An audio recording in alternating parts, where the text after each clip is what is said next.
20th here in Seoul, and I'm Kim Dami. We begin with these stories making the headlines at this hour, starting with day 2 of the UN General Assembly in New York. The John F. Kennedy Foundation awarded President Yoon with the International Profile Encourage Award for his leadership in defrosting relations with Japan. The South Korean leader is continuing his UN trip, which included a meeting with UN Secretary General Antonio Guterres. High-level talks between Seoul, Tokyo, and Beijing will take place later this month to make plans to hold a trilateral summit between the leaders of the three sides. Team Korea crushed Kuwait 9-1 in its opening match at the Hangzhou Asian Games men's football tournament in China, bringing themselves one step closer to a third straight gold medal. President Yoon continues his UN trip with more sideline summits. Of course, seeking support for Busan's bid to host G2030 World Expo is one of the primary reasons. But boosting bilateral relations is also key for President Yoon. For more, we have our Kim Do-yeon, who's traveling with the president live from New York. Do-yeon, another day packed with meetings for President Yoon. That's right, Tommy. President Yoon had a very busy day indeed, with at least 9 confirmed sideline meetings throughout the day here in New York with leaders of Ghana, Uzbekistan, and Monaco, among others. Now, just like on his first day, President Yoon, while making sure to include a message to boost support for Busan's World Expo bid at the BIE in just 2 months, used the opportunity to enhance bilateral cooperation. In fact, in a statement made on Monday night, the top office said, quote, "In the midst of internal and external complex crises, the main focus of the talks is to address the livelihood issues of the people and pave the way for a breakthrough in our economy." In terms of the specific meetings, you met with his Ghanaian counterpart, President Akufo-Addo, over lunch alongside the First Ladies and discussed strengthening economic cooperation in the automobile and seafood industries. In a sit-down with Monaco's Prince Albert II, the two leaders shared their hopes to extend cooperation in digital innovations. On top of this, many countries showed their support for South Korea's efforts to maintain security in the Asia-Pacific region, especially with the nation taking up its place as a UN Security Council non-permanent member next year. This evening here in New York, there is a reception dinner hosted by U.S. President Joe Biden, where President Yoon will be able to meet many leaders at once, possibly giving further opportunity to bring up Busan's World Expo bid to leaders that he otherwise may not meet this week. That's right, Do-yeon. Now, it's not just the President Yoon. It seems like the First Lady, Kim Gun-hee, is also doing her part to push Busan's bid to host G2030 World Expo, right? You're right on point, Dami. The First Lady visited an event here in Manhattan earlier today for foreign journalists and New York City officials. It was called the Hangawi in New York, and she took center stage to explain to the participants what it really means for Busan to be awarded with the hosting duty of World Expo 2030. We want to share our experience of rising from the ruins and fostering the best digital advanced industries with the international community. By sharing our experiences, we hope to give back the help we received when we were in need. According to a statement by the top office, the event was planned to support Korean cultural startups and promote Chuseok, a major Korean traditional holiday, and Busan's attractions with foreign journalists in attendance. Part of the event had a section to showcase Busan street foods, and the First Lady invited the foreign journalists there to shine a spotlight on all that the city has to offer. Now, that's all for now. Back to you, Tommy. All right. Thank you, Do-yeon, for that coverage. We appreciate it. And during his trip, President Yoon was recognized for his courage in renewing ties with Tokyo and strengthening three-way cooperation with the U.S. to promote regional and global peace and prosperity. Our Oh Soo-young has more. President Yoon has been awarded for his leadership in mending relations with Japan and boosting trilateral cooperation with the United States. The John F. Kennedy Foundation on Tuesday named the South Korean leader and Japanese Prime Minister Fumio Kishida as special recipients of the International Profile in Courage Award for working to improve bilateral ties despite domestic opposition arising from historical issues. In particular, the foundation said President Yoon began working towards rapprochement with Japan shortly after his election in March last year, noting that the two leaders have since built a strong personal relationship, as well as engaging in an exchange of visits between Seoul and Tokyo not seen in 12 years. Such courage to choose a more hopeful future has led to a historic level of trilateral cooperation between the US and two of its most important democratic allies at their Camp David summit last month, according to the foundation, which will hold an award ceremony next month. President Yoon, writing on social media, said that he was honored to receive the award and said trilateral ties will contribute to promoting freedom, peace and prosperity in the Indo-Pacific and beyond. Previous recipients of the Courage Award include Ukrainian President Volodymyr Zelensky last year, Presidents Barack Obama and George W. Bush, and former UN Secretary-General Kofi Annan. Yoon's address to the General Assembly on Wednesday local time will lay out South Korea's plan to reduce global disparities in development, climate and technology, as well as Seoul's role as a non-permanent member of the Security Council for a 2-year term beginning next year. Ahead of his speech, Yoon on Tuesday held a one-on-one meeting with UN Secretary-General Antonio Guterres, where the two leaders reportedly discussed cooperation between the two sides to address North Korea's nuclear program and the war in Ukraine, among other global issues. The top office says President Yoon will continue his push for greater cooperation on common challenges facing the world, in line with the UN General Assembly's theme this year, Restoring Global Trust and Solidarity. Woo-yeong, Arirang News, New York.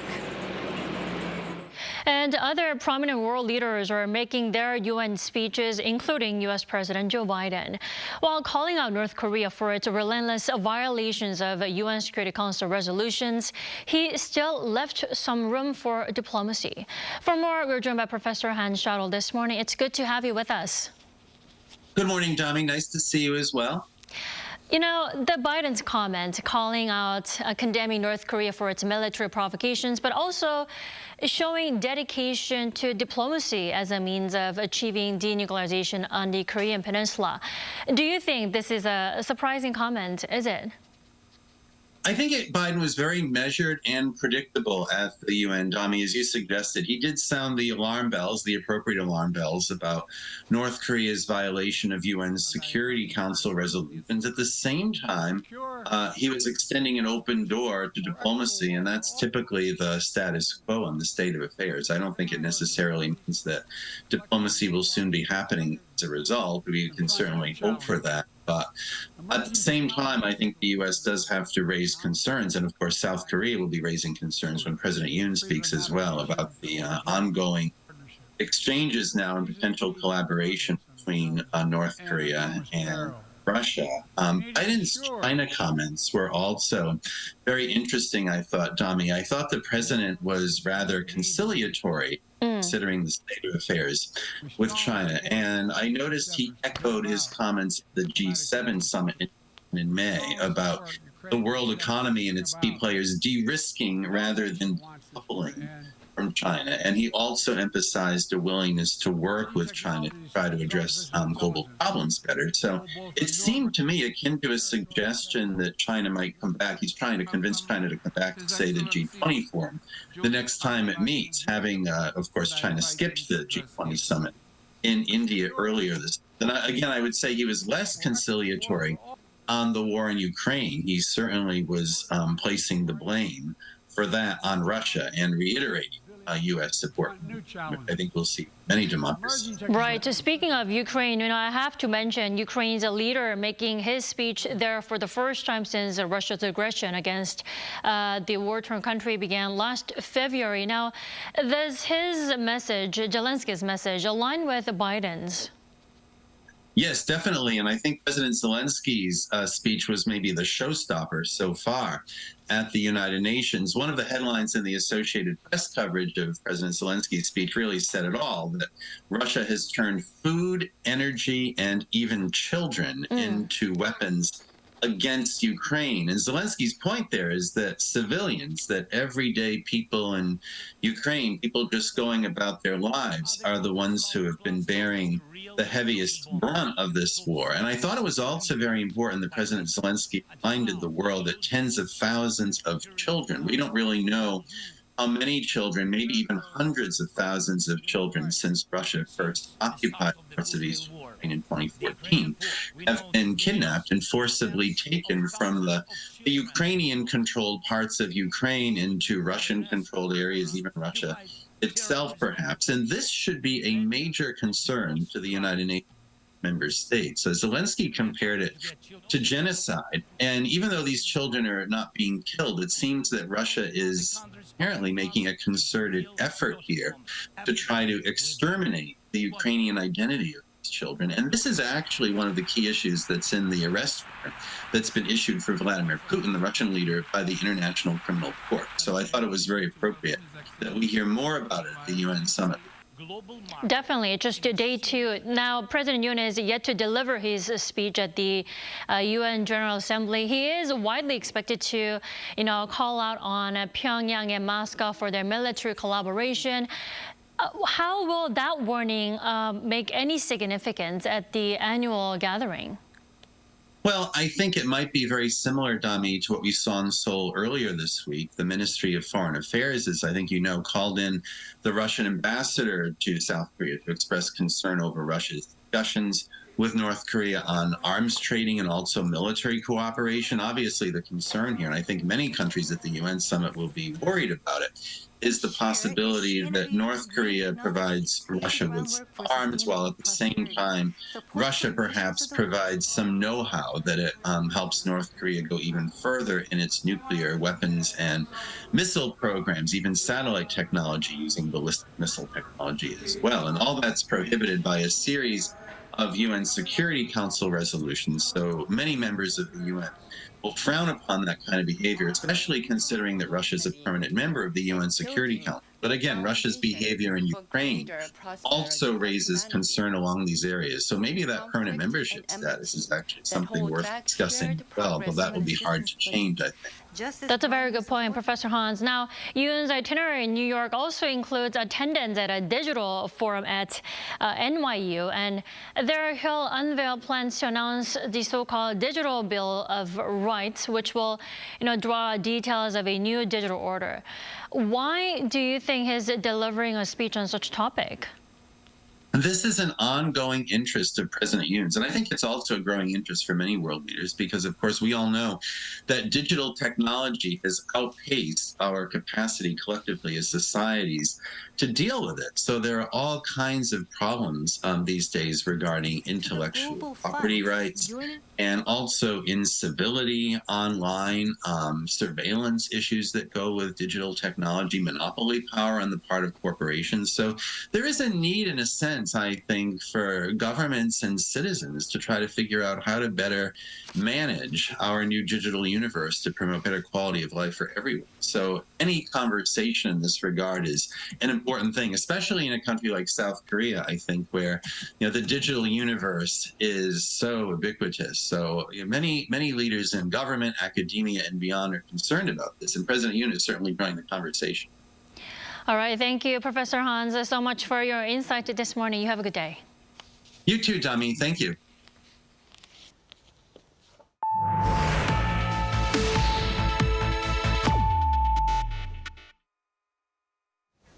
A groundwork for a summit between the leaders of South Korea, China, and Japan appears likely to begin soon. This comes as a National Security Office official said that high-level officials from South Korea, Japan, and China are set to meet in Seoul later this month, indicating the start of the preparation process for a trilateral summit.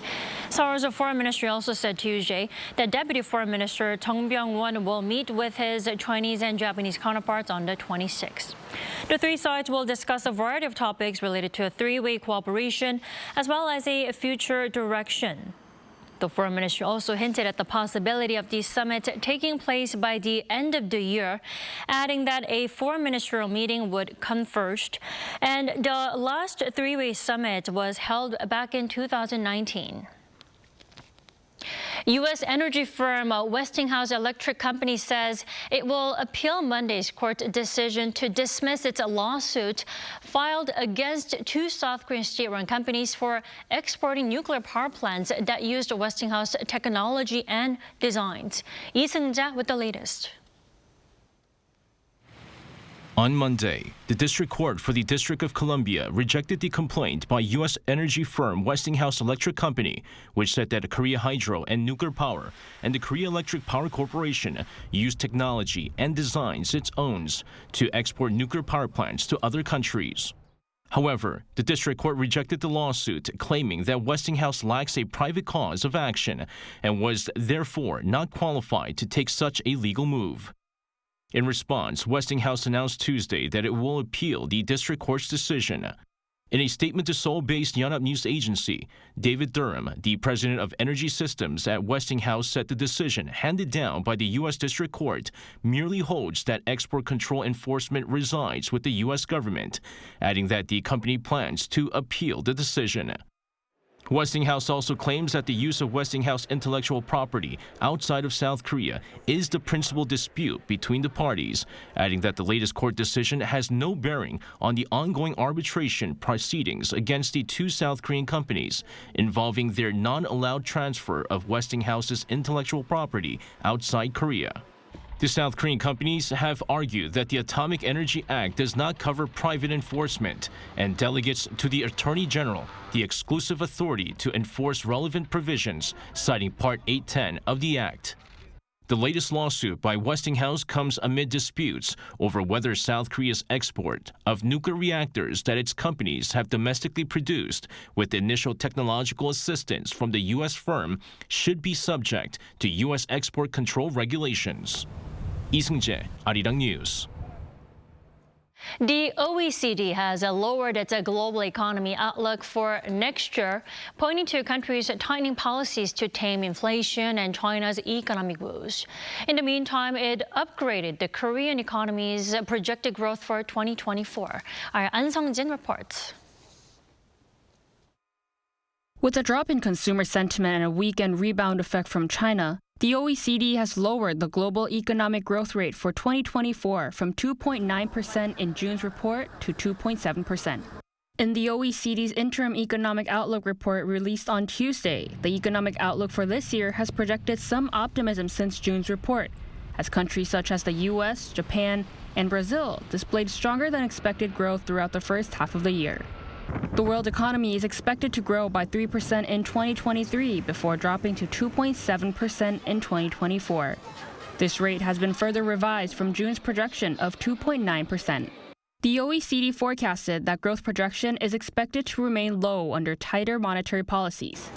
This is largely attributed to persistent core inflation, a sharper than expected slowdown in China, and increased volatility in the raw materials market, all of which pose a downward risk. World economies have been adjusting to the dropping growth rate as monetary policies become stricter with increased interest rates for new corporate and mortgage loans and rising debt. The OECD presented 3 suggestions for governments, including restrictive monetary policies for moderating inflationary pressures, fiscal policies that match spending pressures, and lowering trade restrictions. Meanwhile, South Korea has maintained its growth rate from June's report. The country's growth rate is projected as 1.5% in 2023 and 2.1% in 2024. The OECD mentioned that additional spending on the aging population also adds fiscal pressure on governments. As an aging country itself, South Korea will also need to build structural policy measures to ensure growth prospects. An Sung-jin, Arirang News.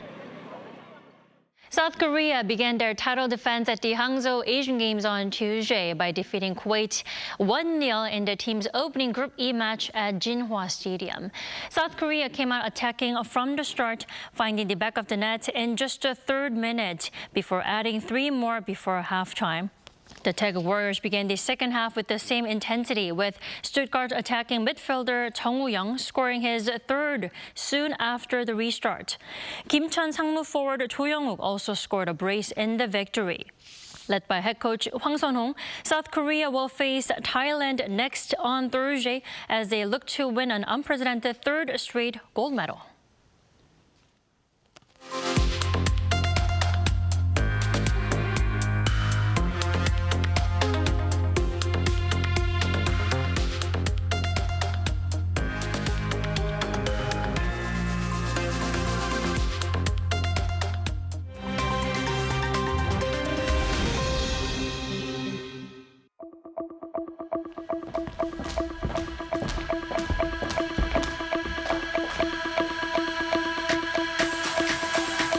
Good morning, I'm Matthew Ashley, and we now turn over to stories from around the world. We begin in India, which expelled a top Canadian diplomat on Tuesday amid rising tensions over claims that India was involved in the killing of a Canadian Sikh separatist leader. Now, New Delhi cited concerns of a Canadian diplomatic interference in India's internal affairs, and alleged involvement in anti-India activities. This follows Canada's expulsion of an Indian diplomat, whom it described as the head of Indian intelligence. Canada has claimed that there are credible allegations possibly linking the Indian government to the murder of Hardeep Singh Nijjar. The 45-year-old Sikh leader had been campaigning for a separate homeland in India for the Sikh community. He was shot and killed by two masked gunmen near a Sikh cultural centre in Vancouver in June. India has called the murder accusation absurd. In Libya, protests in the flood-ravaged city of Derna have led the city council to be dismissed. Hundreds of protesters on Monday demanded the removal of those in power, and a crowd burned down the local mayor's house.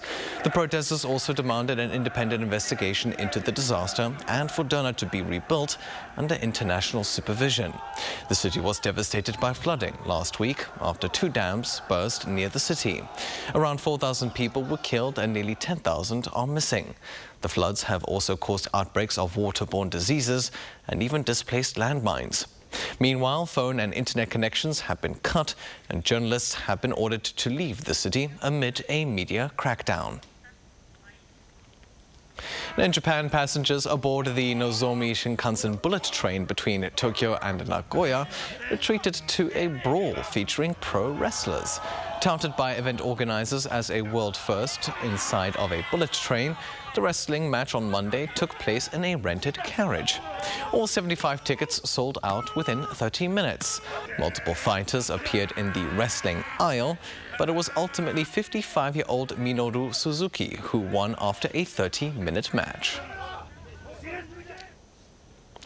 And finally, US pop star Katy Perry has sold the rights to her music catalog for a reported $225 million. The sale was made to Litmus Music, which confirmed the deal on Monday. It's the biggest such deal for a solo artist this year. The sale covers all 5 albums that Perry released for Capitol Records and includes platinum hit singles Firework, Hot and Cold, and I Kissed a Girl. Litmus Music also now has Perry's stake in her master recordings and will be able to collect any future royalties. Perry's career hit its peak in the 2010s, but she has since slowed down to focus on her family and other projects.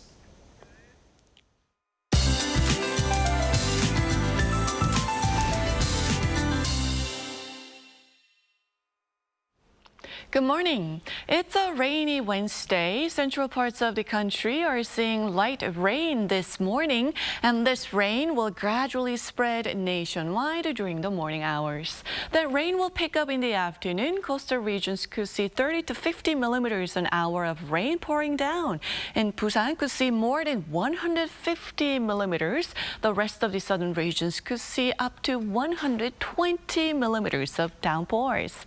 Rain drags down the afternoon temperatures to below norms. Well, we are experiencing major up and down temperatures these days. In the meantime, Jeju will be as warm as yesterday, topping out at 30 degrees Celsius this afternoon. Rain will let up from the capital in Gangwon-do tomorrow morning, and morning temperatures will go down below 20 from tomorrow, leading to wider gaps in temperatures between lows and highs. That's Korea for you, and here's a look at the international weather conditions.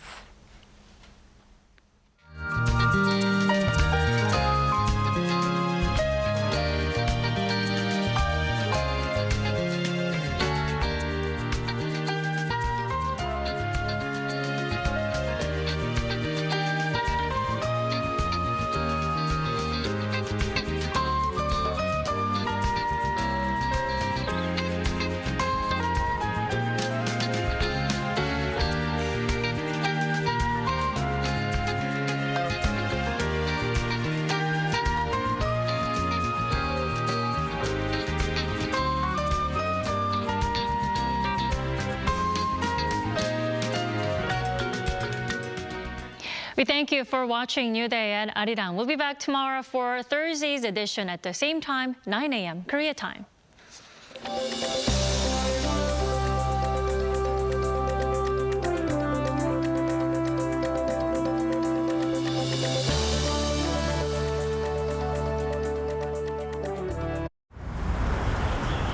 welcome.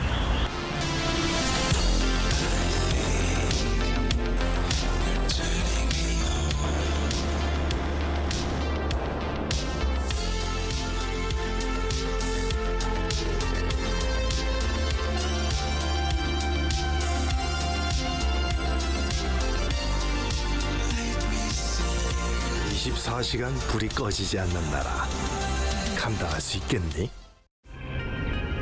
한국에 오면 먹어야죠.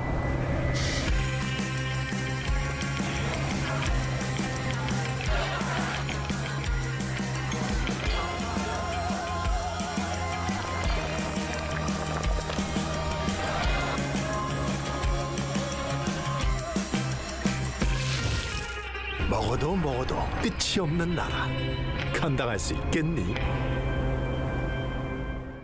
하나 둘 셋. Hey, Mr. Cupid, who's mine? Make sure you listen to what I say. I may be stupid or quite naive.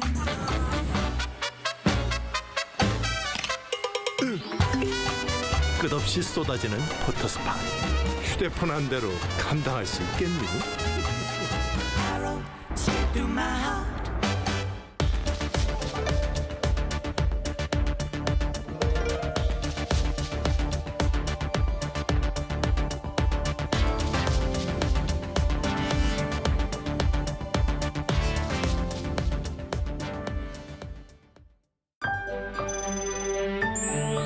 Hello, I'm Gustav Slamečka, Czech ambassador. Arirang TV is doing its best as a media diplomacy channel representing Korea by delivering current affairs information and news in a balanced voice.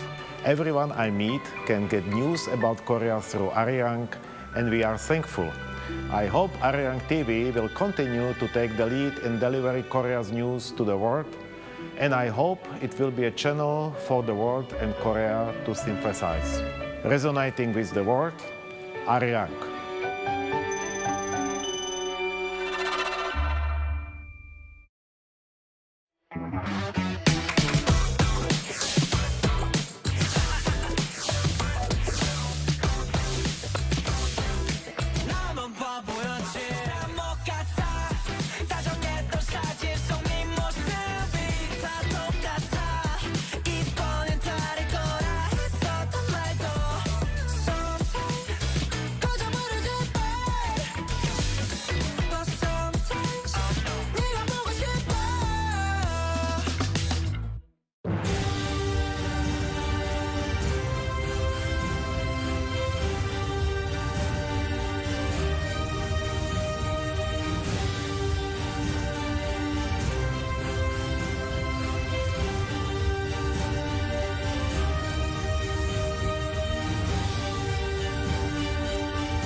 Loved and watched around the world.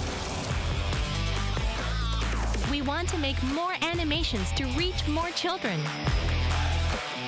Traveling time and space. Developing adventure and curiosity. Infinite creativity and hope. We want our children to grow up to be happy. Animation, watched by children all around the world. So that joy can be felt when our animation is watched. This is the reason we make animation and share with the world. K-Animation, befriending children all over the world. 하나 둘 셋. Hey, Mr. Cupid, who's mine? Make sure you listen to what I say. I may be stupid or quite naive.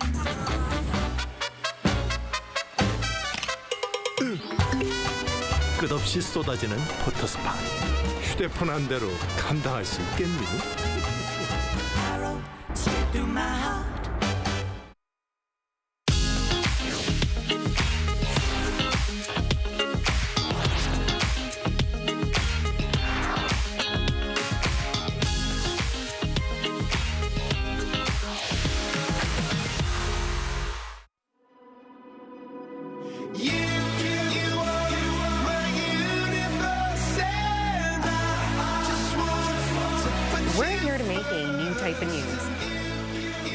new insights, new styles, and new topics every day.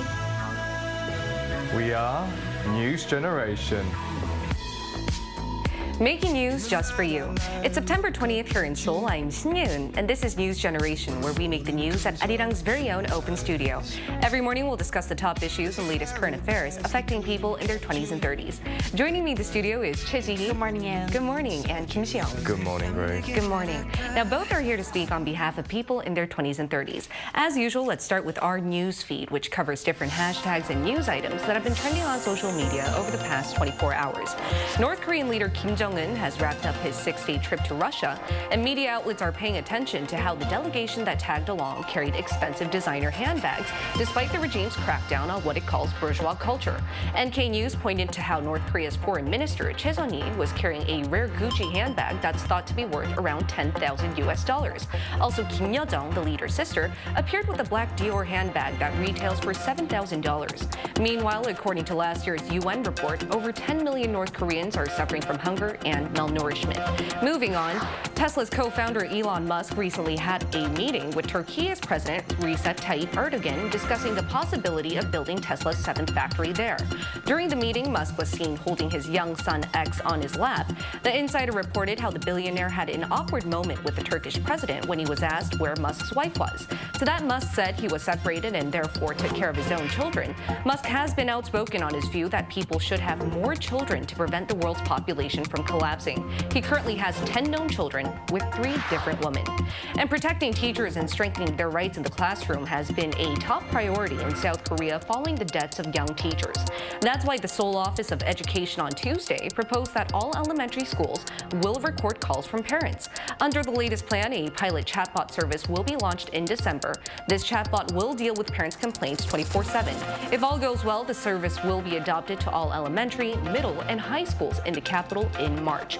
Now, these policies aim to better protect teachers from having to directly experience any verbal or mental abuse from parents. When looking into incidents where young teachers took their own lives, many had experienced struggling to deal with abusive parents over the phone. By the end of next year, all elementary schools in Seoul will have phone recorders, and parents must book meetings with teachers via a mobile app to come to direct contact with them. A video monitoring system will also be installed at meeting rooms to stop parents from verbally or physically assaulting teachers. And Seoul's education office also plans to introduce a legal support system. This means a lawyer will be designated to each school to provide legal counseling to teachers. Now, these measures are the latest, actually. Seoul's education ministry announced them yesterday. What did you think about them, Si-young? Yeah, I mean, I think this is amazing. Great ideas to actually protect the rights of teachers as well, you know, the right not to be abused verbally or even physically, as we've seen in the recent cases. And I think it's a case of a good adaptation of actual new technologies. But I think we should also, even though there's, you know, obviously some of the more traumatizing even stories of young teachers taking their own lives, I think it's good if we can actually consider both sides of the story now and then. Because in Korea, parents' generation, even my generation, have actually had students suffering from physical abuse from the teachers. You know, even for me, I was beaten up, not beaten up, but, you know, always slaps on the face, pulling of the ears, all sorts of physical abuse, you know, which I thought was a normal thing growing up as a student here. And young parents these days know of these things, that the abuse they've gone through from teachers, and they kind of are worried about it in a sense. So they'll be more overly protective, they'll be calling the teachers more, demanding more things, just to be sure. So I also do kind of understand. I've thought a lot about the issue of teachers suffering as well as the parents' side of view, because we've got to see it from both sides. Right. That's a very good thing. Try to take a neutral perspective towards it. But as you know, times have changed, and it's really worth noting that not only should students' rights be protected, but teachers' rights should be protected as well. Right. But what else do you think needs to be done in order to protect both students and teachers in classrooms? Well, first of all, I think all these measures are very thoughtful, and they can build a good framework to protect teachers in the first place from parents and students who are being very disrespectful towards them. But then I feel like they can't really solve the issue fundamentally if the attitudes and the awareness among parents and students don't change, because these measures per se can't really change that themselves, right? Because if these attitudes and thoughts of the teacher, of the parents parents don't change, then any of those disrespectful and violent words and behaviors can happen anywhere, even outside these meeting rooms and counseling Like rooms. most conflicts, it's the root of the problem, I think, is always perspective. Yes. And you need to raise awareness on how to change such perceptions in order to take care of the whole problem rather than just implementing these measures. And that was our news feed for this Wednesday. Let's now head into today's discussion topic. Around 1 out of 4 South Koreans are raising pet animals, and they're also spending an average $123 per month on them. As the country is becoming more pet-friendly, perceptions on how to view them has definitely changed. Take a look at the screen to find out more. For centuries, dogs have been called a man's best friend. Korea is home to 15 million households with pets, mostly dogs, and it seems Korea is now accepting pet dogs as another member of the family. Particularly, millennials and Gen Z, who are more animal rights conscious than the previous generation. But young people viewing their pet animals as family has often ruffled the feathers of the older generation. Mainly because for them, the concept of pet wasn't strong. They viewed them as creatures who should protect their property. Today, we're going to discuss how perception towards our pets have changed, mainly with our generation leading this evolving pet culture. And see, we've mentioned this on the show as well, but I also have 2 Malteses, but I know you have a very cute pet Maltese named Cherry. Yes. So tell us how millennials and Gen Z like yourself who have a pet are viewing them compared to the older generation. Sure. So, I mean, it's very evident that owning a pet means something completely different to millennials and Gen Z than it did for the older generations. Nowadays, pets are viewed as part of the family rather than just a property or a mere possession. In fact, we have some statistics, very interesting, that reflects this shift in perception between these different generations. So on the screen, there are 2 pie graphs that illustrate the preference of 2 generations when it comes to attending either their pets or grandparents' funerals if both were to happen at the same time. Now, it's a very difficult question, really. But among the millennials, a higher percentage of people opted to attend their pet's funeral instead of their parents. You know, when we first saw this stat, we were talking in the meeting room, and it was divided into 2. Like a group of people who didn't have any pets were like, how could you do that? You need to go to your grandparents' funeral. But then those with pets, like myself, I could sort of understand why this is a contemplating issue, because they are also an extension of your family. But where do you stand on that issue? Yeah, I mean, so as you were talking about, good point you mentioned, the perception of owning a pet. You know, if you have a pet, you can really understand why people are so keen and why they find, you know, your dog or your cat so adorable and you got to go home early. Exactly. You know, look at them as well. But the perception towards pets in Korea have changed in recent years. You know, previously, even our parents' generation, we've seen, you know, if you had a dog in your house, it'd be mostly a guard dog, which would be fed leftovers from the households, and just to look after, just from robberies and things like that. And cats weren't even as big as pets in general. But now, as you can see on the screens, you know, pets are considered as emotional support beings, giving you immense pleasure as well as stability in your busy life schedules as a modern person. And many regard pets as family members to the extent that, according to research, around 1 out of 4 millennials and Gen Zs will take days off from work for their pet's funeral. So you can see on the screen some of the facilities we have in South Korea for the funeral services of your pet animals. Right, and as you mentioned, Jeong, we're now seeing more funeral services for pets come about, but I think that's a drastic change in the industry as well. Exactly, because as you mentioned, the older generation just perceived them as like guard dogs, I guess, or guard creatures, and they didn't really find the need for a funeral. But to talk about these changing perceptions, we asked the same question to our viewers. We asked what they would do if they had to choose to go to their grandparents' funeral first or one for their pets. Here's what 3 of them had to say. Take a look at the screen to find out what our global viewers had to say. Let's start with Tiris Bell. In the U.S., there are pet cemeteries. Owners can even choose to be buried with their pet when they die too. I love my dog, but my human family members take priority. Tasmia said, the pet funeral culture doesn't exist in Bangladesh. I would never struggle if my pet passed away on the same day as my relative because funerals takes less time in my country and it's not performed at the very moment of when a person dies. But I will attend my relative's funeral first and then I will take care of what needs to be done for my pet. Madra Remy said, we just bury cats pretty much same as we bury the deceased. But if there's a situation where both died, surely we'll handle the human first and then the cat. So I guess our viewers are more tilted towards taking care of their human family members compared to the graph where we saw 15%, was it, going to their pets' funerals first as well. You guys are both pet owners. Do you think, what would you choose if that was the case? Oh, that's a really tough question. What would you do, Ji-hee? It's a tough question, but I mean, human funerals, in Korea at least, we have the culture or tradition of holding it for 3 days, right? So I would But let's say send it's my actually your great grandparents over and your dogs. What would you? Oh gosh, you're putting me in the spot, and this is so hard It's such a difficult question. You know, for me too, I would have to contemplate. But then if you think about it, your grandparents, there's a lot of relatives there, so maybe. Oh, but then I wouldn't know. I wouldn't attend for sure. I think your grandparents are watching this as well. I know. You know what? This is such a hard question. It is. But I think the moral of the story is that's how important pets are in our lives, and we're perceiving them as family. And for people to be even thinking about this type of scenario definitely shows how much our perceptions towards pets have changed. We're now considering them to be a big part of our family. And aside from throwing funerals for our pets and taking pet loss days off work, though, are there any other indicators pointing to how much we love our pets these days? Yeah, I mean, one of the best indicators is the sheer size and scale of the pet-related commercial markets. So, I mean, the pet industry, sometimes referred to as pet economy, have already doubled since 2017 to 2022 in South Korea. What used to be around $1.7 billion market has now grown to around $4 billion in the space of 6 years.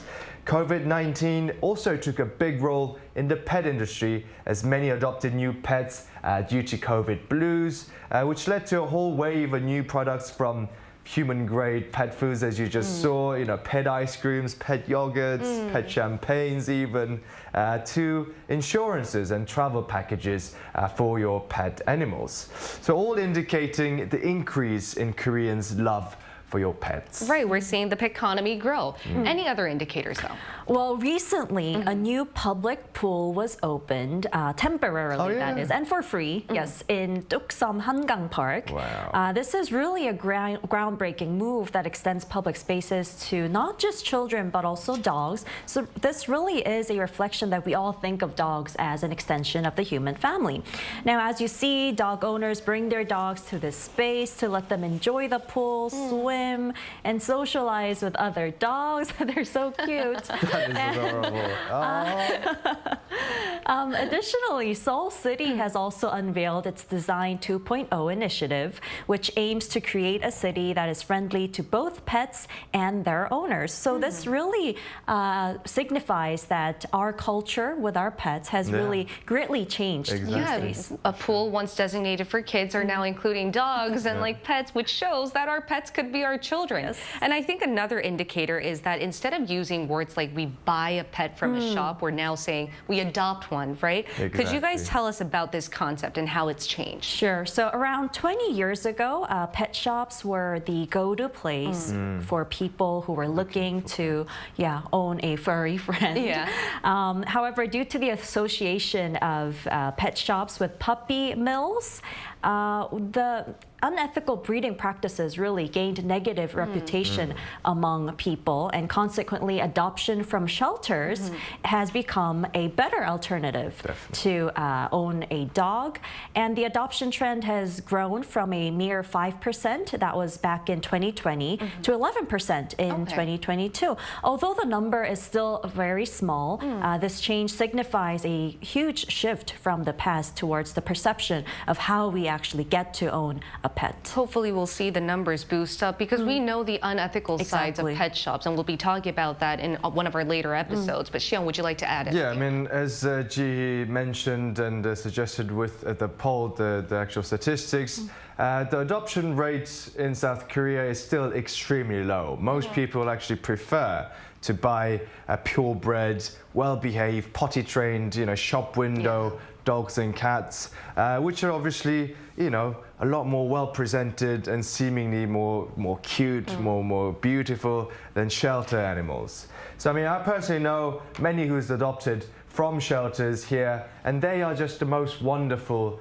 pets as well. I mean, they are very well behaved. Of course, they do suffer from some trauma as well, but as time passes, they become your best friend and really as good as any shop sold pets. And in Korean shelters, dog shelters, 41.5% of animals actually die inside the shelter without ever leaving it. Amongst them, 15.7% are from artificial euthanasia as well. So you can see how it's a grave matter where a lot of animal life is lost in these pet shelters, dog shelters in South Korea as well. For sure, and though our perception towards pets have changed and we're now accepting them as family members, we're still seeing so many pet abuse cases on the news. Definitely. And animal rights is an area. Abandonment. Exactly, abandonment, but also like physical abuse. So animal rights is an area that needs more work. And would you guys agree with that statement? Oh yes, absolutely. I mean, recently the Animal Protection Act was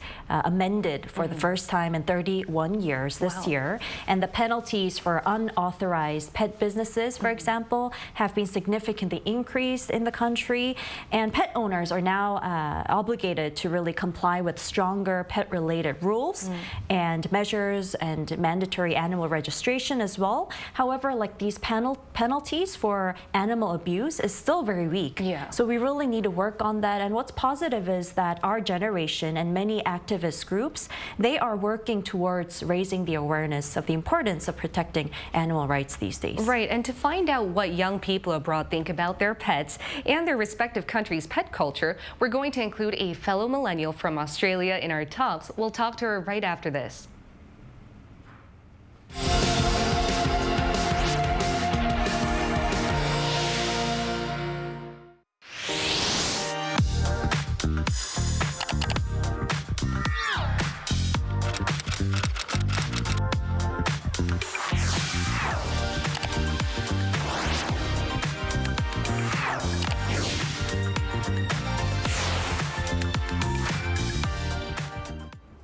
We're going to include a fellow millennial from Australia in our talks. It's Alexandra Fame, who's joining us with her cute little friend, Waffle. Welcome back on our show, Alexandra. Hello, Thank you so Alex much for having and us. Waffle. All right, so, you know, we can't just, we have to pay attention to Waffle. They're so adorable. How long has it been since you brought Waffle home? We adopted him in April last year, so we've had him for a year and a half, and we got him when he was 2 months old, so he's been with us since he's a little baby. Well, Alex, is Waffle your first pet? I mean, what does he mean to you if he is? Well, I had a family dog. Her name was Cookie Monster, so I grew up with a pet. But this is the first puppy that my partner and I have had together. And so he's like our son. He's our best friend, and he's a really good boy. So we're blessed to have him, and he completely changed our lives. Completely. Made it so much better. Yes. I can imagine. Yeah, of course. And Waffle seems really well behaved as well. You did mention that he's usually a little bit more naughty, but he's really behaving well today. And I mean, you've heard how we perceive pets in South Korea, the sort of growing trend in actually liking and taking care of the pets, more the pet economy and things like that. What do people in Australia think about it? Are there similar cultures around pets in Australia, would you say? Australians love animals in general, and pets are family. Especially in the last few years, like we've always loved pets. They've always been the biggest part of our hearts. But I think since the pandemic, when people were really lonely and they needed a friend, it's the perfect answer, really, because they're just the best. And we, especially in where I live, in my city of Melbourne, we are obsessed with pets. So they are allowed in shops, in cafes, in pubs. They're not allowed in supermarkets. That's the only place. But yeah, they are so welcomed and encouraged to just join you everywhere.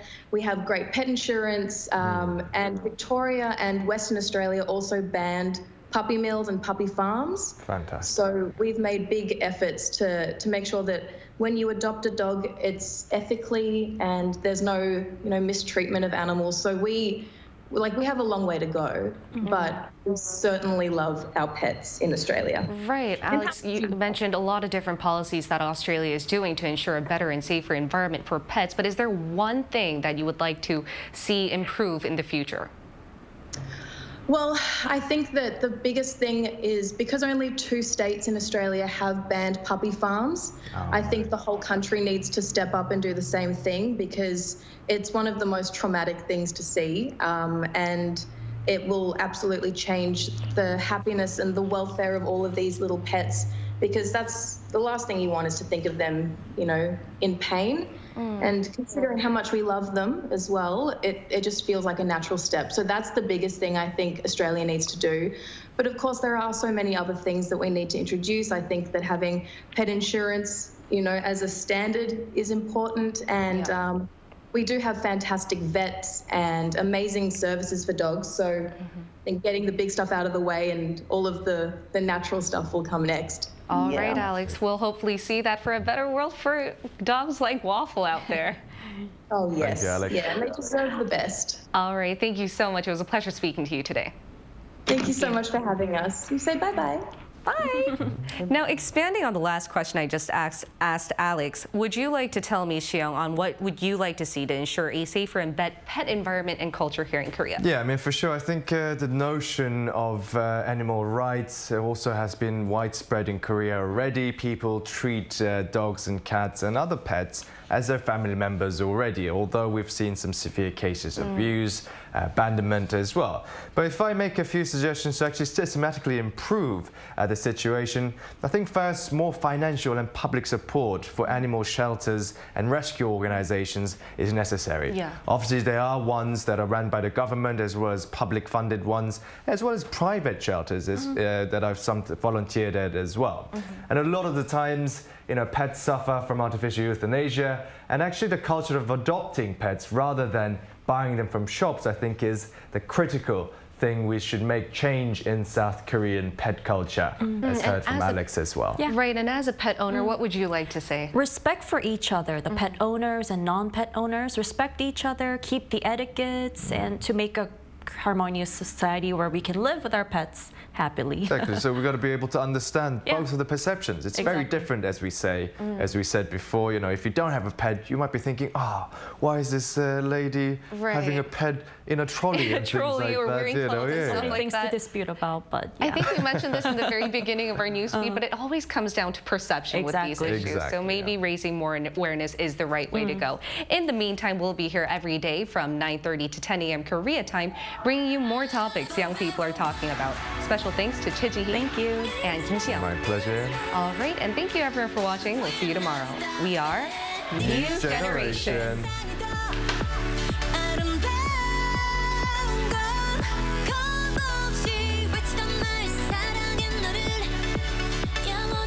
하나, 둘, 셋. Hey, Mr. Cupid, who's wrong? Make sure you listen to what I say. I may be stupid.